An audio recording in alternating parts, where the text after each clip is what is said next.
Welcome back, everybody, to the midst of changes. I made changes. Obviously, there's those over there.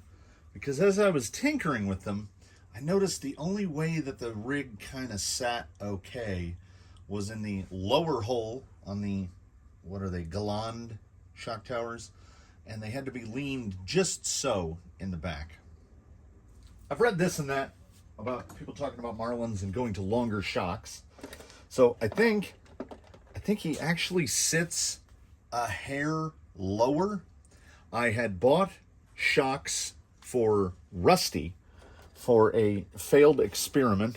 These are the Amazon, you name the maker. I want to say they're 90 millimeter. So they are now mounted to the lower position in the rear. Same position at the top. They feel really good. And they are, well, when you have these opened up, the $24 Amazon shocks, they are the same shocks.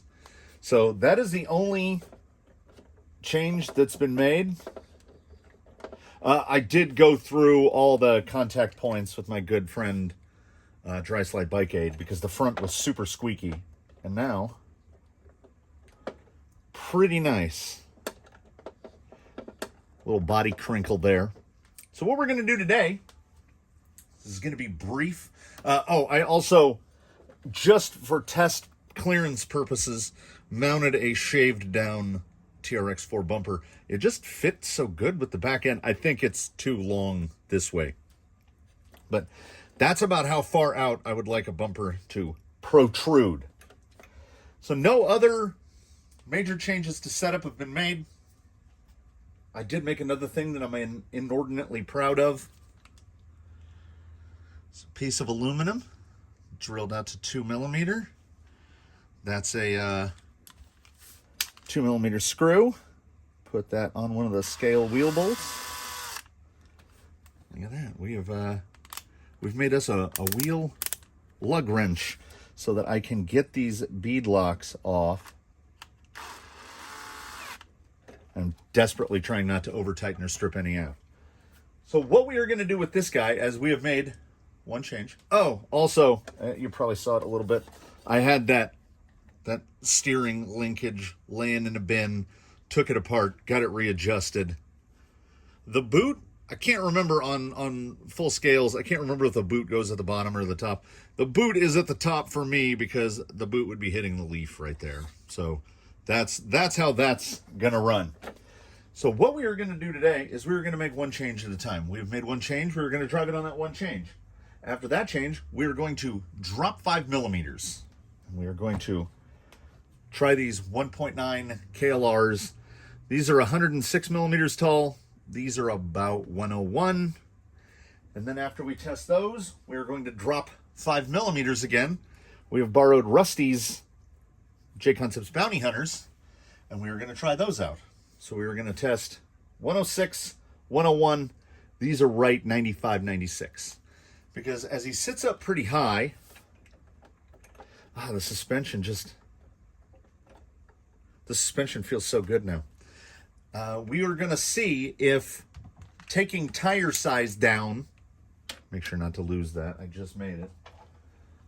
If going down in tire size, where is the point of diminishing returns where the clearance to the pumpkin is now, because, when you go down 5 millimeters, the vehicle only drops 2.5. So we're going to lower this thing less than 1/4 of an inch total, but that could have some sort of measurable effect to the handling. RC4WD Drive never got back to me about whether or not they were going to ship this, so it clearly did not ship on Friday. Let's have fingers crossed for Monday. I will give you a sneak mention, a spoiler about what is in the next episode holds in store for this gentleman, which will be fabricating a front bumper. I'm gonna take a shot at it, and probably gonna take a shot. I'm just thinking of a double tube for the rear bumper. And, oh, I had something else. Oh, bead locks. I'm going to pull the bead locks apart. The tires have not been vented, so there might be some sort of performance advantage just in going to vented tires. These seem pretty smooshy, but I have found that every crawler tire works better if it's got some holes punched in it. So I'm going to get these pulled off later, between this episode and the next episode. Get this pulled off, get the bead rings pulled out. I think I'm just going to, I mean, they're anodized. There is the possibility of just, you know, step one, just decided, haven't pulled the toaster oven out. I have the RC specific toaster oven. Haven't pulled that out in a while. Anodization makes aluminum much, much harder, right? So when people use like oven cleaner or whatever to take the anodization off, then you're down to the bare aluminum, and you either have to polish it and it's going to keep tarnishing. So tarnishing might be fine if we do indeed go with some sort of a patina finish on this. But for step one, I will get all 4 rings pulled off, and I'll pop them in the toaster oven, and you just crank the toaster oven up to high, and you bake them for about 10 minutes. And worst case scenario, they turn soft pink, and then I have to sand them out. Baking black will sometimes, depending on how good the dye is that they used for the anodization, sometimes black will just turn like a bronze color. Sometimes you can get it all the way down to clear. I've had some blacks that when you bake turn to like a soft swampy green. You never know what you're going to get. So my initial thought is that they'll bake out to a nice soft pink, and if that is the case, I will just sand them out the rest of the way, because I really don't want to do sanding, because getting in these, I'm not looking forward to that at all. Anyway, let us take this guy out and test out these tires. I'll ramble on a little bit. I'll evaluate the protrusion of the rear bumper, and that'll do it for today. I remain on the fence about the O-ring mod. I enjoy flex as much as the next person, but the semi-unpredictable front end. Oh, that's a wonderful breeze. Yeah, I need more drag brake than that. Yeah, see like how the tire, you see the attitude on that front tire? That's that leaf spring flop from the O-rings.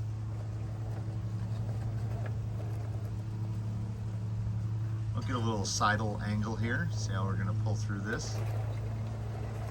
Push that tire over. That's not too bad.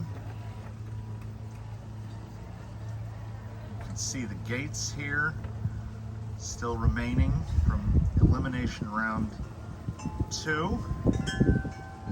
Ooh, that's gonna mess with the microphone. That is a proper gust.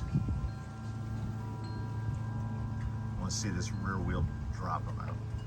That's pretty good. Okay, so already the Amazonian, oh yeah, look at that slick rock pivot. Yeah, knock that 4 over. Let's knock all the gates over, bro. Oh, look, that didn't roll out. I thought for sure.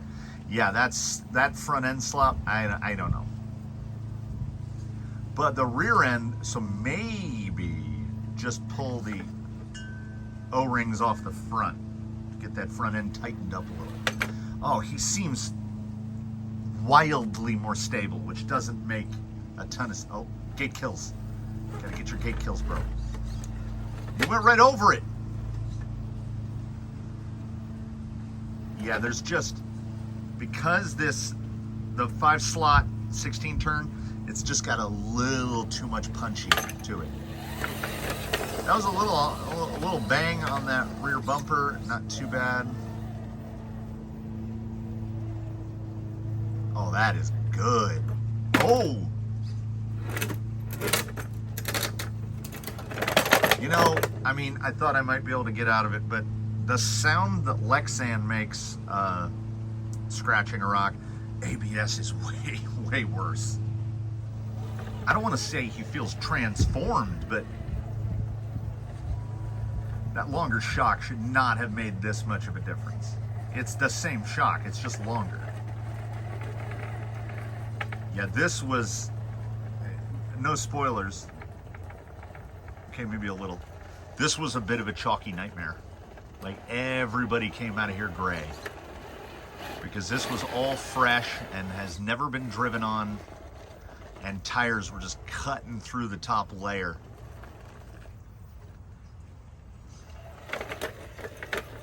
Try up this side here. Just trying to get a benchmark here. Oh, that was so much better than he did yesterday. That's okay.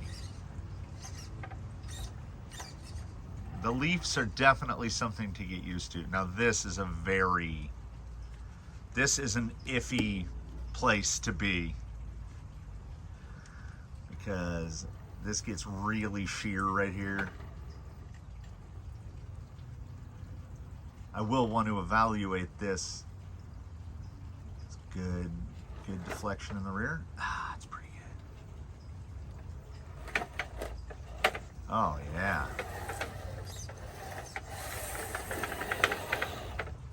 Oh, I also on the list for next time, definitely gonna take a little bit off of, yeah, right there, the back edge of the front fender.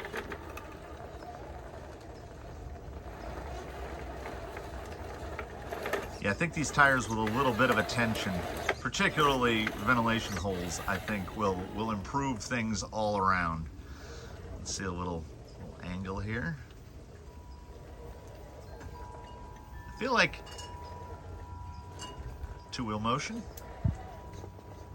I don't know if I'm just getting used to the leafs, or if at least in the rears it feels like they're kind of starting to season in a little bit. The rear end is getting more or less poppy. Like the rear end doesn't feel like it's jumping as much. That was pretty good. All right, now let's drop 5 millimeters. While I don't think 1.9s are super scale here, I do genuinely like the look of this tire and the black steel wheel on here.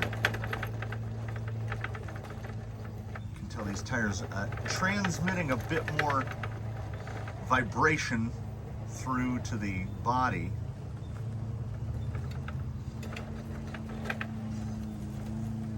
It's a bit of a clanker, but zero body rub. Some scrape there. If I can get this. No, we're stuck. We is stuck. I mean, I feel like I've seen that size, that amount of lift. I feel like I've seen this Toyota before. With the, that's good action in the back. With the black steel wheels. Oh, that was smooth. Look at that guy. That tire size.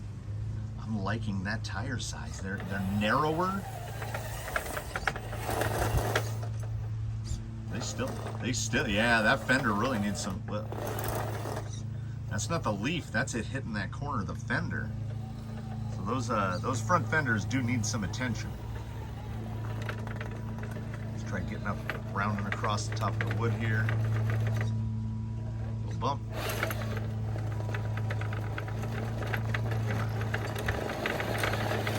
Oh, look at that dust.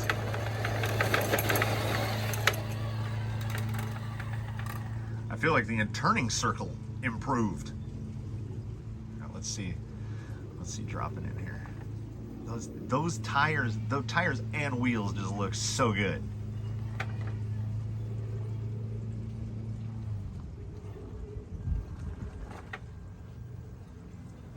Yeah. O-ring mod flop in the front. Look at the amount of steering angle at that front with no. Oh, and then it popped to the other side. Yeah, I feel it. Oh! Oh, it's hitting the leaf right there. Is it? Yeah. Okay, look at that flop. Look at that flop in the front end.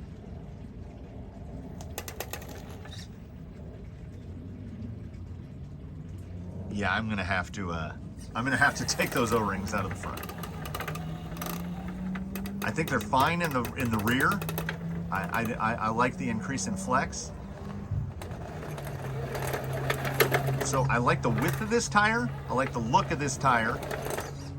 I like the looks of the wheels. I don't even mind the 1.9s. The black all kind of blends together, so I don't think they look as big. But they clearly do not have quite the grip of the IROX.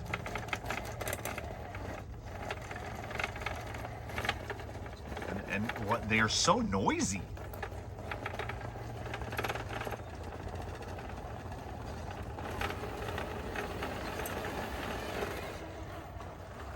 But I haven't really noticed any point where it's hanging up more. Well, like I say, this is only, the pumpkin would move 2.5 millimeters closer to the ground. It's not huge. Yeah, I think the KLR is just more of a rock tire. It likes the rocks more than it likes like the concrete surface. It does better when it gets out onto just bare rock. Yeah, I don't feel like it's really banging into anything. I realize let's like put some of it, let's get some of it in the frame. Same rock pivot here. I like the look of the catch. I thought for a second there he might be able to save it. So there shouldn't be any worries about whether or not I can get paint to stick to this body, because I'm gonna have to sand the whole thing just to get the scars off. Yeah, I would count this combo as this is an unused combo. These aren't fitted to anyone. These are a contender. And now driving it like this, I am gonna get those O-rings off the front. It's too sloppy. Oh no.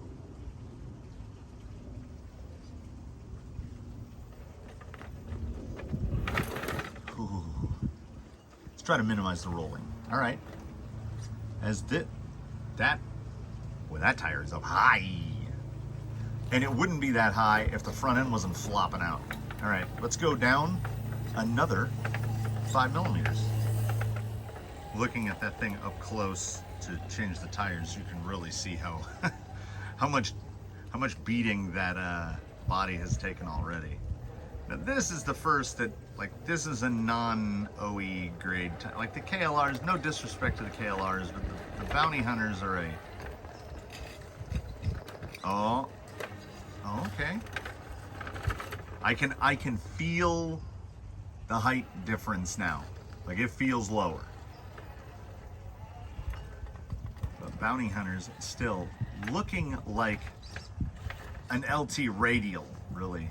But, okay, so it brings it lower, but I think that gap,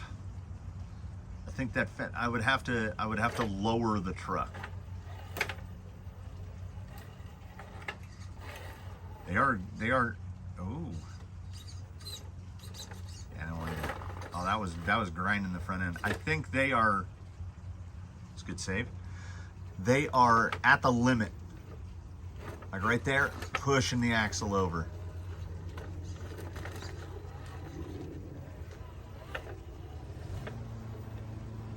Grip-wise, I think they're really good. I think the scaling, though, see, I consider that's too much fender gap. And they rub, astonishingly, they rub about the same amount.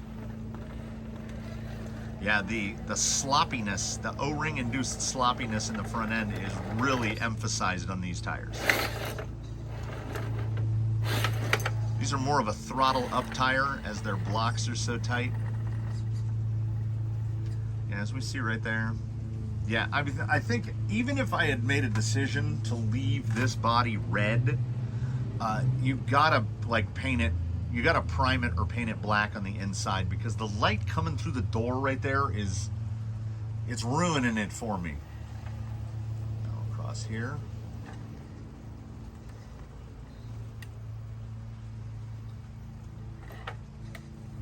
Might be a little wide. We're just letting gravity and ineffective drag brake take us down here.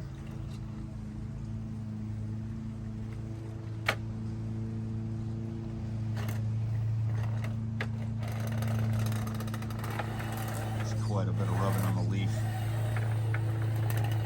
Yeah, the front end just feels wildly unpredictable. So I'm not even going to count that as a change in the next iteration. Just going to remove those O-rings and put it back as was before.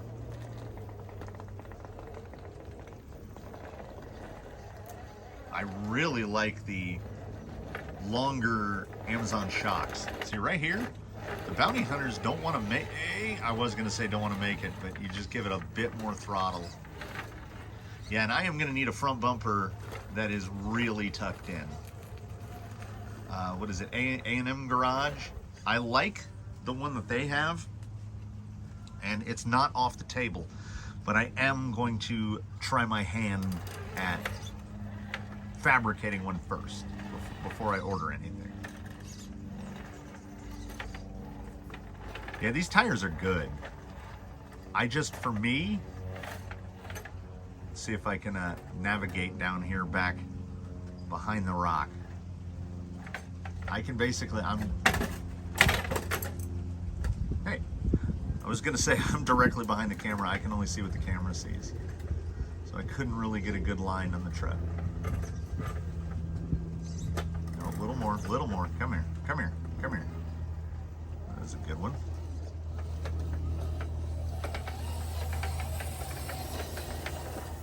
Yeah, so something has to be done in the back. I don't run the body pins because with the aluminum body mounts in the front, it holds the body really tight. But I think most of that banging is the no clips not holding the bed down, so it's kind of bugga. I don't know. I might just screw some magnets to the inside of the body and some magnets to that support rail. But I think in the tire auditions, if I've learned anything, it's that I don't want the O-rings in the front. Those are going to come off. Luckily, Rusty was going to get his combos back no matter what. But I don't think I need to rush out and order some bounty hunters. As, I don't know, opinions there in the comments. Give a closer look here. I don't know, maybe it's okay. Maybe it does look pretty good. But I think the KLRs, and I thought I would really not like 1.9s on here, but I don't mind that at all. Well, perhaps because all the rims are black, so the tire to rim line is kind of blurred. Oh my God, I was that close. The outro was beginning. So I've learned I don't like O-rings in the front. I think I'm gonna try running the KLRs for a little while. I just like their look, and I think their traction profile is pretty good, which will be nice because that will give me time. I can have the Super Swampers down to work on them, to get them pulled apart, ventilated, beadlock rings, color changed. Yeah, I think I could really get used to driving on, how am I gonna get out of this? I could really get used to driving on bounty hunters. Oh, that's bad. That's bad. Yep, that's stuck. Just gonna leave that right there in the sun. So, thanks for watching, everybody. Please do offer up any opinions on which combo you think sort of looked the best. as, I mean, I know a lot of people run in here, run 155s on here. That's a 1.9 with the smallest tire.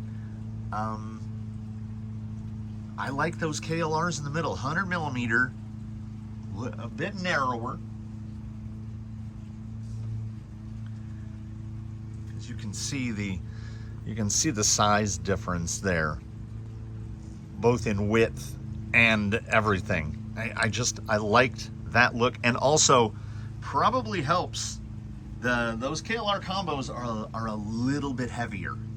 The combo that's on there right now is kind of in the middle. I would say slightly heavier than the IROCs, slightly lighter than what the KLRs are on. I mean, I like them all. It's nice to have choices, but I think for the time being, I'm gonna go to the KLRs to give me downtime on the IROCs. And next step up, first off, pull those O-rings out. That's a reminder of myself.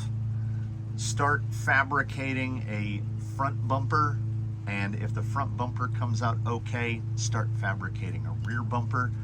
Otherwise, you know, the option is always tap out and buy something off the shelf. The NAM Garage one has a shackle flip built in to the front bumper, so double motivation there. I already said thanks for watching. I'll say it again. I'll say comment below again, and I'll say tune in for the next one. And in closing, I'll say, have a good one, everybody.